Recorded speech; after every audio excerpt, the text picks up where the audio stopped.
आज का ये जो एज ग्रुप है आप लोगों का, मतलब 18 साल के आसपास, इस एज ग्रुप में सबसे बड़ी जो प्रॉब्लम आती है और जो एक सबसे कॉमन क्वेश्चन है, दैट इज टाइम मैनेजमेंट, कि अपने टाइम को कैसे मैनेज करें।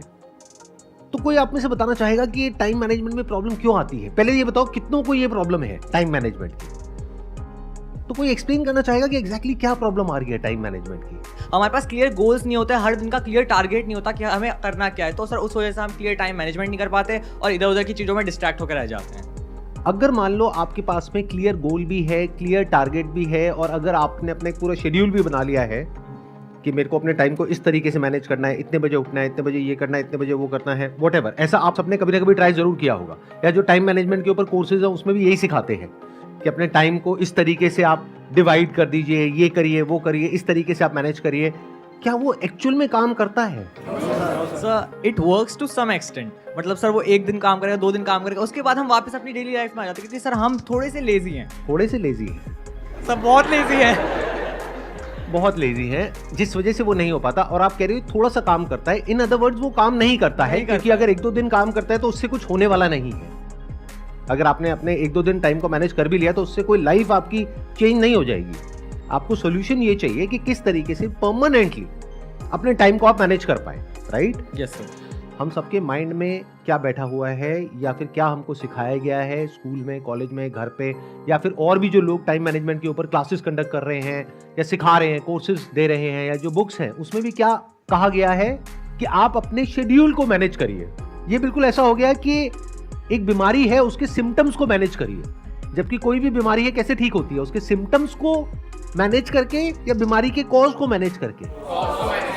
तो आज हम कॉज की बात करेंगे, आज जड़ से उसको सॉल्व करने की बात करेंगे। तो जड़ क्या है कि जो भी आपको करना पड़ रहा है उसमें पेन है, और जो आपका कंफर्ट जोन है उसमें प्लेजर है।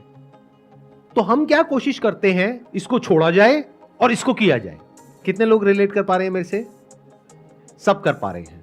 अब यहां पे फेलियर के जो चांसेस है वो बहुत ज्यादा है, ऑलमोस्ट 100% है कि आप फेल होगे, क्योंकि आप पता है क्या करने की कोशिश कर रहे हो। जैसे मान लो कोई इंसान है, उसको दारू पीने की आदत है पिछले 20-30 साल से। अब वो एकदम से किसी दिन सुबह उठे और अल्कोहल मैनेजमेंट के ऊपर कोई वीडियो देखे या किताब पढ़े और कहे बस आज से ही मैं छोड़ दूंगा।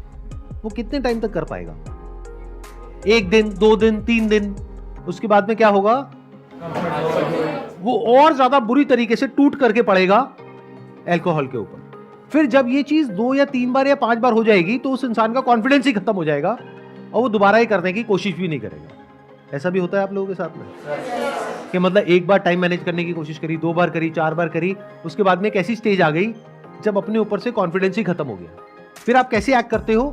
जब तक कोई डेडलाइन नहीं आ जाती है, जब तक बिल्कुल गले के ऊपर आकर के तलवार नहीं लटकती है, तब तक आप हिलते ही नहीं हो अपनी जगह से। यानी अब पता है कि एग्जाम में 1 हफ्ता रह गया है, अब अगर नहीं करा तो बहुत जूते पड़ेंगे, तब आप पढ़ना शुरू करते हो एक्चुअल में, तब तक प्रोक्रेस्टिनेट करते हो।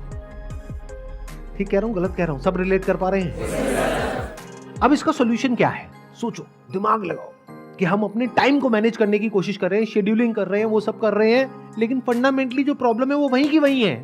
टाइम मैनेज होता कैसे है? या फिर कोई ऐसा काम जिसको करने में इंटरेस्ट नहीं है वो होता कैसे है? उसके 2 तरीके हैं। एक ये है कि मजबूरी हो तब हो जाता है। फॉर एग्जाम्पल, घर में आपके बहुत प्रॉब्लम है, मान लो फाइनेंशियल प्रॉब्लम है, खाने पीने के भी पैसे नहीं है। अब आपको कहा जाए कि तुम्हें ये काम करना है, तो वहां पे ये सवाल नहीं उठेगा कि उस काम में मजा आता है नहीं आता है, क्योंकि आपको अपने घर वालों से प्यार है तो वो करना ही पड़ेगा। बट ऐसी सिचुएशन में कितने लोग होते हैं? बहुत कम। बट अब मजे की बात क्या है कि अगर आपका फैमिली बैकग्राउंड ऐसा है कि आपको खाने पीने की टेंशन नहीं है, रहने के लिए घर मिला हुआ है, पहनने के लिए बढ़िया कपड़े मिले हुए हैं, अब क्यों काम करोगे? अब जरूरत क्या है काम करने की? प्रॉब्लम की जड़ समझ रहे हो? जैसे बाहर कुछ कंट्रीज में क्या होता है कि जैसे ही आपकी एज 18 साल हो जाती है तो आपको कहा जाता है कि अब जाओ अपना कुछ काम धंधा करो, पार्ट टाइम जॉब करो, अपना खुद का कमाओ और खाओ। हम एक पॉइंट तक तुम्हारा ध्यान रखेंगे, उसके बाद में तुम्हें इंडिपेंडेंटली अपना ध्यान रखना है। इंडिया में ऐसा होता है क्या? यहाँ क्या होता है, आप 25 साल के भी हो जाते हो तब भी आपकी मम्मी आकर के आपको कहती है बेटी खाना नहीं खाया, ले मेरा बच्चा। उसको एक बच्चे की तरह ट्रीट किया जा रहा है। उसके डिसीजन में पेरेंट्स इन्वॉल्व हैं कि तुम्हें ये करना है, ये नहीं करना है, हम बैठे हैं, हम डिसाइड करेंगे कि क्या करना है क्या नहीं करना है, तो वो बच्चा ही रह गया है। वो 25 साल का देखने में आदमी है लेकिन अंदर से बच्चा है। ऐसे बनना चाहते हो? ये सीरियस इशू है बहुत, अगर आप समझ पा रहे हो तो। आई एम नॉट श्योर कितने समझ पा रहे हैं कितने नहीं समझ पा रहे कि ये प्रॉब्लम कितनी बड़ी है। कि दो तरह के लोग हैं, एक है जिनके गले पे तलवार लटक रही है, तो उनको इस सेशन की जरूरत नहीं है, वो कुछ ना कुछ कर ही लेंगे। यानी मान लो घर में लोग प्यास से तड़प रहे हैं तो पानी का कहीं ना कहीं से जुगाड़ कर ही लेंगे। लेकिन जिनको खाने पीने की, रहने की, पहनने की, किसी चीज की कोई टेंशन नहीं है, वो अपने टाइम को कैसे मैनेज करें? क्योंकि एक्चुअल में उनकी लाइफ में कोई बहुत बड़ी प्रॉब्लम नहीं है, गले पे कोई तलवार नहीं लटक रही है, लेकिन फिर भी उनको कुछ तो करना ही है ना इंडिपेंडेंट होने के लिए। और एक तरफ है वो काम जो बहुत ही इंटरेस्टिंग है, जिसमें मजा आता है, यानी इंस्टाग्राम पे रील्स देखने में, स्टोरीज अपलोड करने में, फिर उस पे देखने में किसने लाइक किया किसने नहीं किया, किसने कमेंट किया किसने नहीं किया, या और जिनको आप फॉलो कर रहे हैं वहां पर क्या हो रहा है, या आजकल ये यूट्यूब पे बड़ी कंट्रोवर्सीज हो रही हैं। इंटरनेट पे, सोशल मीडिया पे इतना कुछ है जो कि इंटरेस्टिंग है, जो हमारा ध्यान अपनी तरफ खींच रहा है। ऊपर से जो इन्फ्लुएंसर्स हैं या जो सेलिब्रिटीज हैं, उनका सिर्फ एक ही काम है, आपकी अटेंशन को ग्रैब करना किसी भी तरीके से, बाय हुक और बाय क्रुक। मतलब वो लोग जो इस चीज को स्टडी कर रहे हैं, पढ़ रहे हैं, समझ रहे हैं, सीख रहे हैं क्या कि आपकी अटेंशन को ग्रैब कैसे करना है। एडवर्टाइजर्स भी यही कर रहे हैं। मतलब चारों तरफ से ऐसे लोग जो कि एक्सपर्ट है अपने अपने काम में, वो हर तरीके से कोशिश कर रहे हैं आपको ग्रैब करने के लिए, जिससे कि आपका इंटरेस्ट आए उन लोगों में। उसके लिए वो कुछ भी हरकतें करने को तैयार है, जिससे कि आप लोग उनको देखो। यानी क्या दिया आपने अपना उनको? टाइम। और ये मैं नहीं बोल रहा हूं, डेटा बोल रहा है। इंडिया के अंदर ऑन एन एवरेज एक इंसान 5 से 6 घंटे सोशल मीडिया पे टाइम स्पेंड कर रहा है या कर रही है। ये रियलिटी है। अब मन में कुछ भी बोलते रहो, कुछ भी सोचते रहो, दैट इज नॉट इंपॉर्टेंट। इस रियलिटी से हमको डील करता है। तो एक तरफ है पूरी की पूरी दुनिया जो आपकी अटेंशन को ग्रैब करना चाहती है, आपके टाइम को कैप्चर करना चाहती है, और जिसने आपके टाइम को कैप्चर कर लिया उसने आपके पैसे को भी कैप्चर कर लिया, क्योंकि आज नहीं तो कल वो आपको कुछ ना कुछ बेच के ही जाएगा या जाएगी।